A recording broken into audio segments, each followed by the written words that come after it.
plaintiff, Sandra Freeman, says the defendant is her cousin, and Sandra took her in when she had nowhere else to go.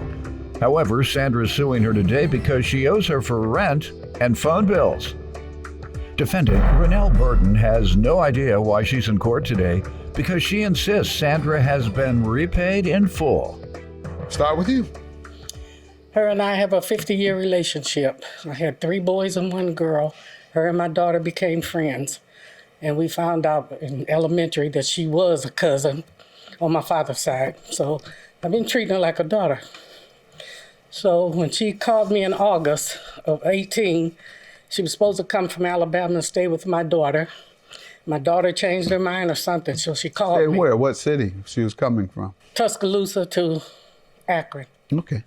And so my daughter told her she could stay with her.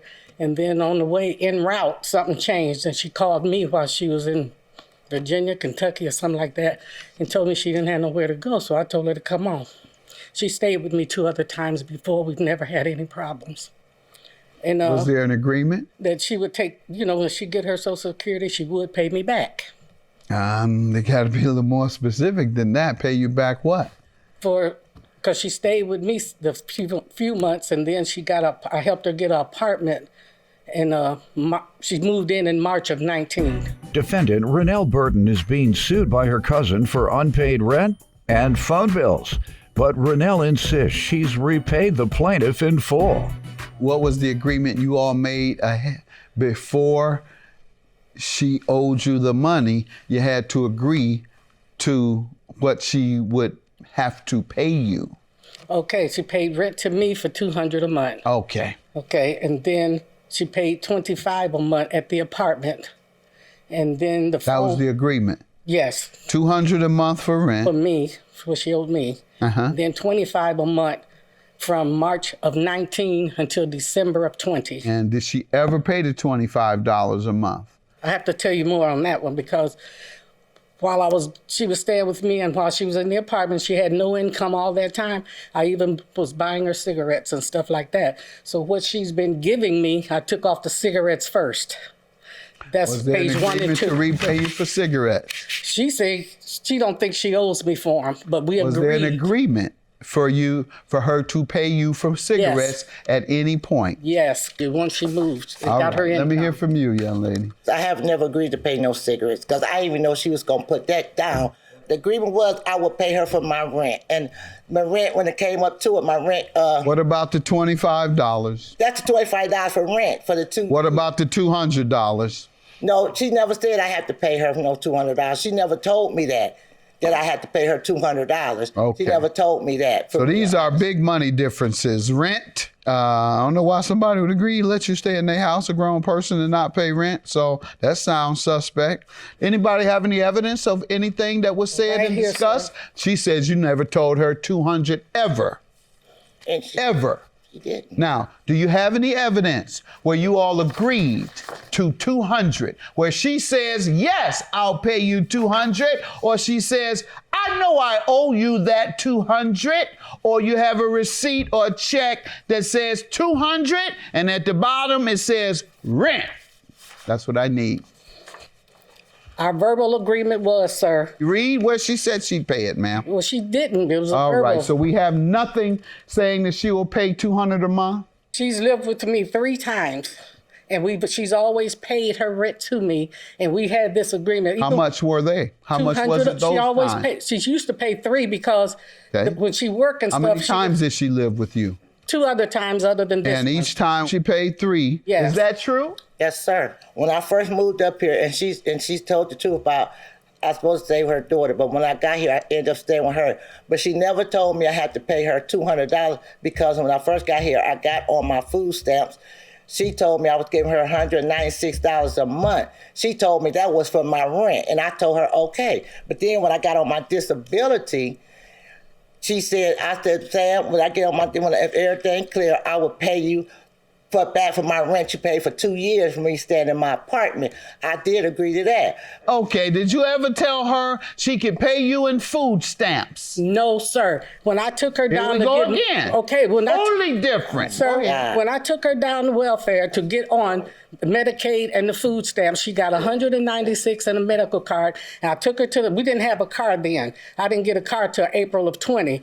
But anyway, when I took her down and they offered her 196 in stamps, I took 100 off of the 300 because we agreed to 300. She was supposed to start working, but she wasn't able. To 200. Now you've changed it to 300. No, sir. I was going to. Yes, you I did, told her, ma'am. but Now that's you're what she used. it But was I'm saying she used to work. And the dog, you can talk But she over me lived all with you me want. before. Talk over me all you want. I'm sorry. You're not proving your case. Tell me about the phone bills you're suing for.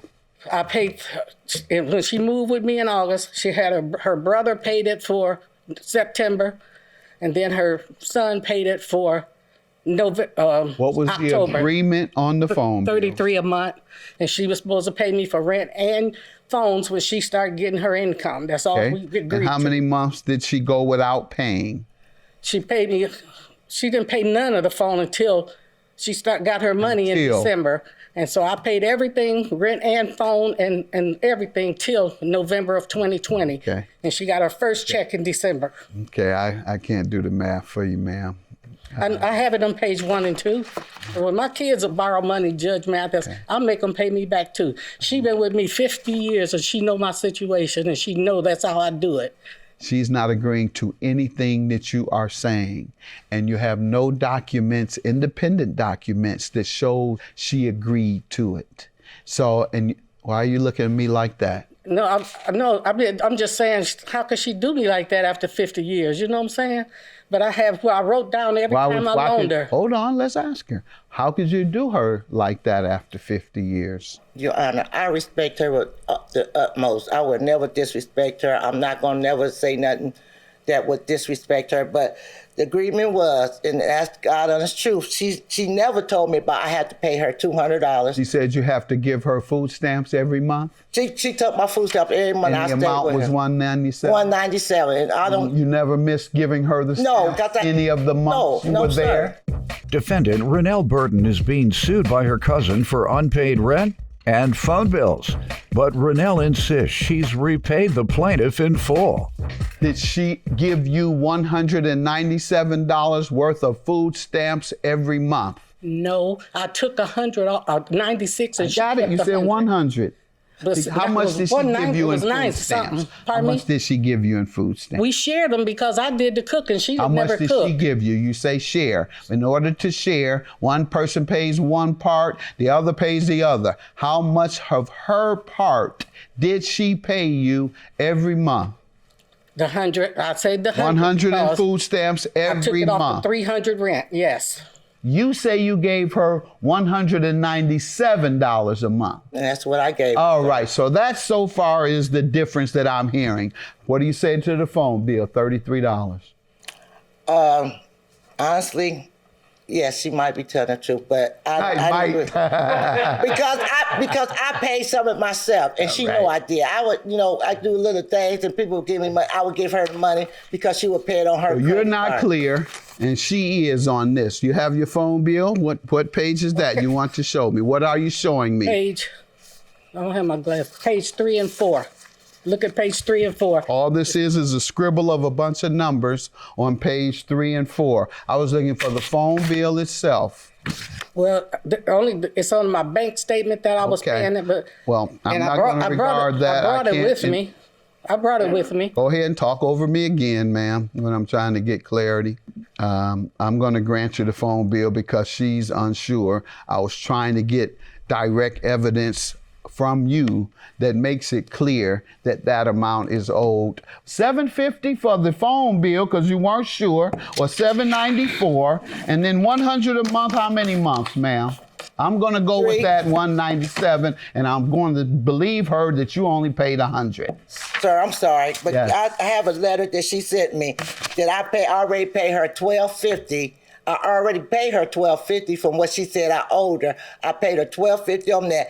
Then I got a letter and told her I would pay her. You all for written evidence and nobody wants to tell me what page. Okay, on page 1, it's the letter that she sent me. Ma'am, did you send her a letter saying she had already paid you? Because she was smoking cigarettes and I took the $1,250 off the cigarette That's losses. what you want. You took $1,250. That's what it is.